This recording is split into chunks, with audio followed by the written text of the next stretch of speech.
اعوذ باللہ من الشیطان الرجیم بسم اللہ الرحمن الرحیم اللہ یعلم، اللہ خوب جانتا ہے، ما تحملو جو پیٹ میں رکھے ہوئے ہے، کل انثی ہر مادہ، وما تغیض الارحام اور جو سکڑتا ہے رحموں میں، وما تزداد اور جو زیادہ ہوتا ہے۔ تو یہ آپ کو سمجھ آ گئی کہ دیکھیں اللہ تبارک و تعالیٰ کی ذات ایسی ہے۔ دیکھیں ہمیں تو وہ بچہ تب جب پیدا ہوتا ہے تب ہمیں پتہ چلتا ہے یہ بچہ، لیکن یہ اللہ کو پتہ ہے کہ کیسے اللہ نے اس کی خوراک کا انتظام کیا ہوا ہے، کیسے اللہ تعالیٰ اس کو کھلاتے ہیں پلاتے ہیں، اور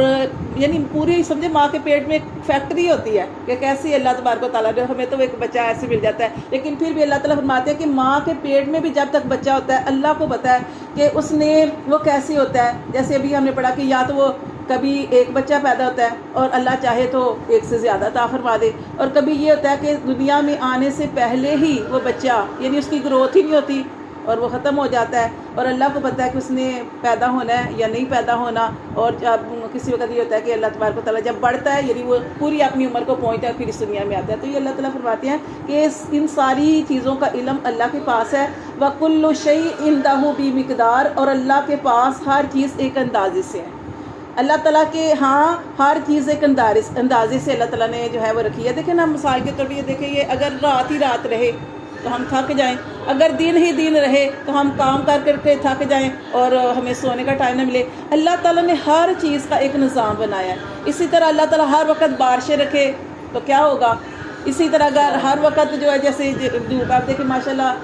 گرمی پڑی تھی پیچھے، پھر اللہ تعالیٰ نے اتنا اچھا موسم کر دیا، ٹھنڈی ہوا، اور پھر ایسے لگتا تھا پنکھے، وہی پنکھے ہیں جن کی ہوا اتنی تیز ہو گئی تھی۔ یہ اللہ کو پتہ ہے کہ کیا کرنا ہے کیا نہیں کرنا، ہر چیز اللہ نے ایک اندازے سے رکھی ہے۔ اور اسی طرح اللہ تعالیٰ نے جو ماں کے پیٹ کے اندر کی جو نظام ہے وہ اللہ ہی کو پتہ ہے کہ کس کو اللہ تعالیٰ نے عطا کرنا ہے اور کس کو عطا نہیں کرنا، کس کو اللہ نے اولاد دینی ہے کس کو اولاد نہیں دینی۔ پھر وہ ماں کے پیٹ میں جو ہے وہ لڑکا ہے کہ لڑکی، آج کل تو چلو سائنس نے یہ بھی ترقی کر لی ہے کہ پتہ لگا لیتے ہیں کہ لڑکا ہے کہ لڑکی، لیکن یہ اللہ تعالیٰ فرماتے ہیں کہ یہ اللہ ہی کو پتہ ہے کہ وہ خوش قسمت جو بچہ ہے ماں کے پیٹ میں وہ خوش قسمت ہوگا یا بد قسمت، وہ نیک ہوگا یا بد ہوگا، اور کس زمین پہ مرے گا۔ بہت ساری چیزیں ہیں کہ اب بے شک سائنسدانوں نے بہت زیادہ وہ کر لیا، تجربہ ہو گیا ان کو، اور بہت زیادہ ترقی کر لی ہے، وہ بہت ساری چیزیں ہیں۔ جیسے آپ بارشوں کا دیکھ لیں، آج کل وہ کہتے ہیں جی بارش ہونے والی ہے، اور یقین کریں کہ کبھی کبھی تو وہ اسی طرح ہو جاتا ہے جیسے انہوں نے بتایا تھا نا کہ بارشیں ہوں گی، اور دیکھیں اسی طرح بارش ہوئی ہے۔ اور اب آپ دیکھیں کہ رات کو انہوں نے بتایا تھا کہ رات 12 بجے بارش 60 سے 80% تک انہوں نے لکھا تھا کہ بارش ہوگی، کہ رات 12 بجے ہوگی اور صبح 12 بجے تک ہوگی، تو یہ پھر نہیں نہ ہوئی۔ تو یہ چیزیں اللہ کے اختیار میں، ٹھیک ہے، تو یہ اللہ کو پتہ ہے کہ کیا چیز کب ہونی ہے۔ لیکن اللہ فرماتے ہیں عالم الغیب، اللہ تعالیٰ خوب جانتے ہیں غیب کا، و شہادتی، اور اللہ تعالیٰ ظاہر کے بارے میں، غیب کے بارے میں بھی جاننے والے ہیں اور ظاہر کے بارے میں بھی۔ اللہ فرماتے ہیں کہ اللہ الکبیر المتعال، اللہ بہت بلند ہے اور بلند مرتبہ ہے۔ یہ دونوں کو ایک مطلب ہے، کبیر کا مطلب اللہ تعالیٰ بہت بڑے ہیں، متعال اور بلند مرتبہ ہے۔ سواء منکم، برابر ہے تم میں سے، من اسر القول، کہ کوئی آہستہ سے بات کہے، ومن جہر بھی، یا کچھ زور کر کہے۔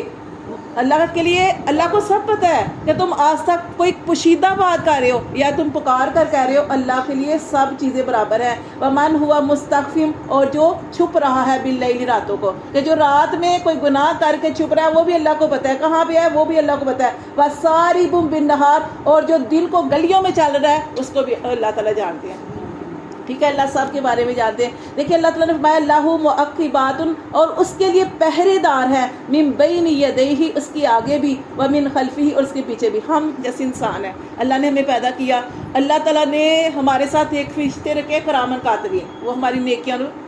بدیاں لکھتے ہیں۔ اس کے علاوہ بھی ہمارے ساتھ فرشتے ہیں کہ ہم کہیں جا رہے ہوتے ہیں، ہماری حفاظت کرتے ہیں، اگر ایکسیڈنٹ ہونے والا ہوتا ہے تو وہ بچاتی ہیں، جب تک ہماری موت کا وقت نہیں ہوتا وہ فرشتے جو ہے وہ ہماری حفاظت کرتے ہیں، لیکن جب موت کا وقت آ جاتا ہے تو تب ہم اس جگہ پہ پہنچ جاتے ہیں اور وہ فرشتے پیچھے ہٹ جاتے ہیں، اور انسان جو ہے وہ اس کے ساتھ وہ واقعہ ہو جاتا ہے، یا تو ایکسیڈنٹ ہو جاتا ہے یا کوئی چھت گرنے والی ہوتی ہے، یہ جو کچھ بھی ہوتا ہے یہ سب کچھ اللہ نے ہمارا لکھ دیا ہے۔ جی، تو اللہ فرماتے ہیں کہ ہمارے لیے انسان کے لیے پہرے دار ہے، اس کے آگے اور اس کے پیچھے ہیں، یحفظونہ، اس کی حفاظت کرتے ہیں، من امر اللہ، اللہ کے حکم سے، اور لیکن جب جیسے میں نے ابھی آپ کو بات کہی کہ اللہ کی حفاظت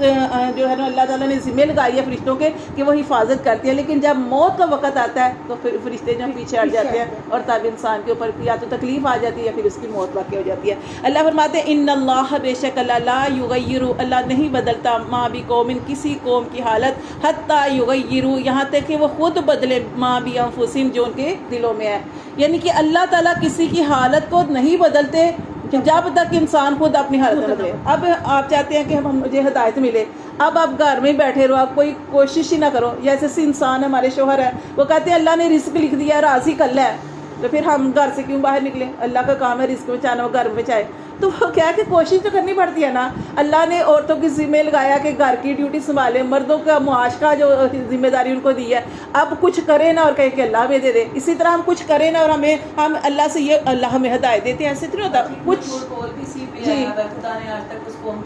جی بے شک یہ صحیح بات کی انہوں نے، یہ شعر جو ہے نا کہ ایسے ہی ہے کہ جب تک انسان کوشش نہیں کرے گا اس کو کامیابی نہیں ملے گی۔ تو اللہ تعالیٰ فرماتے ہیں کہ اللہ تعالیٰ بھی کسی قوم کی حالت نہیں بدلتے جب تک کہ وہ اپنی حالت خود نہ بدلے۔ وَإِذَا أَرَادَ اللَّهُ اور جب ارادہ کرتے ہیں اللہ بھی قوم کسی قوم کے ساتھ سوءً اس کو تکلیف میں ڈالنے کا، اس کو برائی میں ڈالنے کا، اس کو پریشانی میں ڈالنے کا، جب اللہ کی طرف سے ارادہ ہو جاتا ہے، اللہ کی مشیت ہو جاتی ہے کہ اب اس کے اوپر تکلیف آنی ہے، اللہ فرماتے ہیں فَلَا مَرَدَّ لَهُ پھر اس کی اس تکلیف کو جو اللہ کی طرف سے آئی ہے کوئی بھی ٹال نہیں سکتا، کوئی پھیر نہیں سکتا۔ وَمَا لَهُمْ اور نہیں ہے ان کے لیے من دونہ اس اللہ کے علاوہ من وال اللہ کے علاوہ کوئی بچانے والا بھی نہیں ہے، کوئی حمایتی بھی نہیں ہے، اللہ ہی تکلیف میں ڈالتا ہے اور اللہ ہی نکالتا ہے۔ اللہ فرماتے ہیں اللہ سے اللہ تو وہ ذات ہے یریکم البرقا وہ تمہیں دکھلاتا ہے بجلی، جیسے بارشیں ہوتی ہے تو کیا ہوتا ہے بجلی چمکتی ہے۔ اللہ فرماتے ہیں کیوں؟ خوفاً خوف دلانے کے لیے۔ کیا خوف ہوتا ہے کہ کہیں ہمارے اوپر نہ گر جائے۔ اللہ فرماتے ہیں خوف کے لیے، وطمعا اور امید کے لیے۔ امید کیا ہوتی ہے کہ اب انشاءاللہ یہ موسم اس طرح کا ہوا ہے بارش ہوگی، تو اللہ فرماتے ہیں خوف اور امید کے لیے بجلی دکھاتا ہے تمہیں۔ وَيُنْشِئُ السَّحَابَ الثِّقَالَ اور وہ اٹھاتا ہے کس کو؟ باری بوجھل بادلوں کو، کہ وہ بادل جو ہوتے ہیں ان کو اوپر اٹھاتا ہے اور وہ بارش برساتے ہیں۔ اللہ فرماتے ہیں وَيُسَبِّحُ الرَّعْدُ اور تسبیح بیان کرتا ہے رعد۔ اب رعد جو ہم یہ صورت پڑھ رہے ہیں، رعد فرشتے کا نام ہے، حدیث میں آتا ہے کہ رعد فرشتے کا نام ہے، اور کڑک کو بھی کہتے ہیں کڑک۔ اب یہ فرشتہ ہے، اس کے ذمے ہے کہ یہ باری بادلوں کو ڈانٹنا، یہ جو ہم کڑک کی آواز آتی ہے یہ ڈانٹتا ہے، یہ اس کے ذمے ہے کہ بادلوں کو ڈانٹتا ہے اور بادلوں کو ڈانٹ کے یہ جو ہمیں کڑک کی آواز آتی ہے اس جگہ پہ پہنچاتا ہے کہ جہاں تک پہنچانے کا اللہ کو حکم تھا۔ پھر وہ بادل وہاں پہ جاتے ہیں، برستے ہیں، کسی کے اوپر بجلی گر جاتی ہے، کبھی کسی کے اوپر نہیں گرتی، یہ سارا اس میں اندر آ رہا ہے۔ جیسا موسم ہے ویسے ہی سبق پڑھ رہے ہیں۔ جی جی اللہ فرماتے ہیں وَيُسَبِّحُ الرَّعْدُ اور تسبیح بیان کرتا ہے رعد فرشتہ بِحَمْدِهِ اس کی تعریف کے ساتھ، والملائکۃ اور فرشتے بھی من خیفتہ اس کے ڈر سے اس کی تسبیح بیان کرتے ہیں۔ وَيُرْسِلُ الصَّوَاعِقَ اور وہ بھیجتا ہے کڑک کو، فَيُصِيبُ اور وہ پہنچاتا ہے بِہا یہ فرشتے کی بات ہو رہی ہے، وہ کڑک کو، یہ وہ اس کے ذمے ہے کہ اس نے یہ جو ہے بادلوں کو ہانکنا ہے، ان کو ڈانٹنا ہے اور کہنا کہ جہاں تک اللہ کو کم ہے وہاں پہ جا کے برسو، یا وہاں تک پہنچاتا ہے۔ تو اللہ فرماتے ہیں وَيُرْسِلُ الصَّوَاعِقَ اور وہ بھیجتا ہے بادلوں کو، فَيُصِيبُ اور وہ پہنچاتا ہے بِہا اس کو من یشاء جس پر وہ چاہتا ہے، وَهُمْ يُجَادِلُونَ اللہ فرماتے ہیں اور یہ کافر لوگ، یہ مشرک لوگ وہ کیا کرتے ہیں؟ وَهُمْ يُجَادِلُونَ وہ جھگڑتے ہیں فی اللہ اللہ کے بارے میں، وَهُوَ شَدِيدُ الْمِحَالِ اور اس کی پکڑ بڑی سخت ہے۔ تم اللہ کے بارے میں جھگڑتے ہو۔ اللہ فرماتے ہیں جیسے پیچھے بھی ہم نے پڑھا کہ اللہ تعالیٰ نے تمہارے لیے اتنے انعامات کیے اور تم اس اللہ کا انکار کرتے ہو۔ اللہ تو وہ ذات ہے جس نے آسمان کو بغیر ستونوں کے بنایا، اللہ تو وہ ذات ہے جس نے میوے پیدا کیے، ایک ہی پھل سے ایک ہی پانی سے سارے پھل پیدا ہو رہے ہیں، کرنے والی ذات کون سی ذات ہے؟ تو اللہ تعالیٰ یہ توحید اللہ تعالیٰ کی ساری بیان کی جا رہی ہے کہ کوئی اس طرح کر سکتا ہے، کوئی اس طرح کر سکتا ہے۔ اللہ فرماتے ہیں کہ اللہ شدید المحال جو ہے سخت پکڑنے والا ہے، لاہ دعوت الحق اس اللہ کو پکارنا ہی حق ہے، سچ ہے۔ والذین اور وہ لوگ یدعونا جس کو وہ پکارتے ہیں من دونہ اس اللہ کے علاوہ، لا یستجیبون نہیں وہ جواب دے سکتے، لہم ان کے لیے بشیء کچھ بھی۔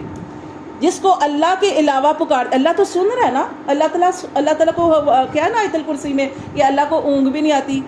ٹھیک ہے، تو اللہ تعالیٰ تو ہر وقت ہر ایک کی پکار کو سن رہے ہیں. جیسے ہم نے آج ہی پڑھا سبق کے اندر کہ اللہ جو ہے وہ راتوں کو جو کچھ ہو رہا ہے اس کو بھی جانتا ہے, جو دن کو ہو رہا ہے اس کو بھی جانتا ہے. اللہ کے لیے سب برابر ہے, چھپ کر بات کریں یا ظاہر کر کے بات کریں. اللہ فرماتے ہیں لیکن وہ لوگ جو اللہ کے علاوہ پکارتے ہیں وہ اس کی پکار کو سن نہیں سکتے. ان کو پکارنا ایسی ہے, پھر اللہ نے یہاں پہ مثال دیا ہے کیسے ہے, اللہ کباسطن, جیسے کہ کوئی پھیلائے کفیہ اپنی ہتھیلیاں الی الماء پانی تک. اللہ کے علاوہ غیروں کو پکارنا ایسے ہی ہے کہ جیسے کسی کو پیاس لگی ہے اور وہاں پہ پانی ہے, وہاں پہ پانی کا کنواں ہے یا وہاں پہ نلکا لگا ہے, دور سے کوئی ایسے کر دے کہ پانی میرے پاس آ جائے, ایسے ہو سکتا ہے؟ تو اللہ فرماتے ہیں کہ ان کا پکارنا بھی باطل ہے. تو یہ اللہ نے یہاں پہ مثال دیا ہے کہ یہ اللہ فرماتے ہیں اللہ کا باسطی, جیسے کہ کوئی پھیلا دے کفیہ اپنی ہتھیلیاں الی الماء طرف پانی کی, لیبلغ فاہ تاکہ وہ پہنچ جائے اس کے منہ تک, وما ہوا ببالغی حالانکہ وہ اس کے منہ تک پہنچنے والا نہیں ہے. ٹھیک ہے, وما دعاء الکافرین, اللہ نے مثال دے کے سمجھایا کہ اسی طرح کافروں کی پکارنا جو ہے الا فی ضلال, وہ گمراہی ہی گمراہی ہے. کتنی پیاری مثال دی ہے. اللہ فرماتے ہیں وَلِلَّهِ يَسْجُدُ, اور اللہ ہی کے لیے سجدہ کرتا ہے من فی السماوات والارض, جو آسمانوں میں اور جو زمین میں ہے. دیکھیں اب یہ سورج جو ہے نا, یہ بھی جب مغرب کی طرف غروب ہوتا ہے پھر جا کے اللہ کو سجدہ کرتے ہیں, پھر اللہ کے حکم سے اگلے دن پھر اجازت لے کے نکلتا ہے. تو یہ اللہ فرماتے ہیں ہمیں نظر نہیں نہ آتا, ہر چیز اللہ کو سجدہ کرتی ہے. میں تو یہ پہاڑ بے جان لگتے ہیں نا, یہ بھی ہر چیز اللہ کو سجدہ کرتی ہے. اللہ فرماتے ہیں اللہ ہی کے لیے سجدہ کرتا ہے جو کچھ آسمانوں میں ہے والارض, اور جو زمین میں ہے, طوعا وکرہا, خوشی سے یا ناخوشی سے. وظلالہ, اور اس کے سائے بھی, بالغدو, صبح والآصال, صبح اور شام وہ اللہ کے لیے سجدہ کرتے ہیں. یعنی جتنی بھی چیزیں اللہ تعالیٰ نے پیدا کی ہیں, جیسے اللہ تعالیٰ نے قرآن مجید میں ارشاد فرمایا کہ ہر چیز اللہ کو جو ہے وہ پکارتی ہے, اللہ کے لیے جو ہے اس کی تسبیح بیان کرتی ہے, لیکن تم اس کی تسبیح کو نہیں سمجھتے. ہر چیز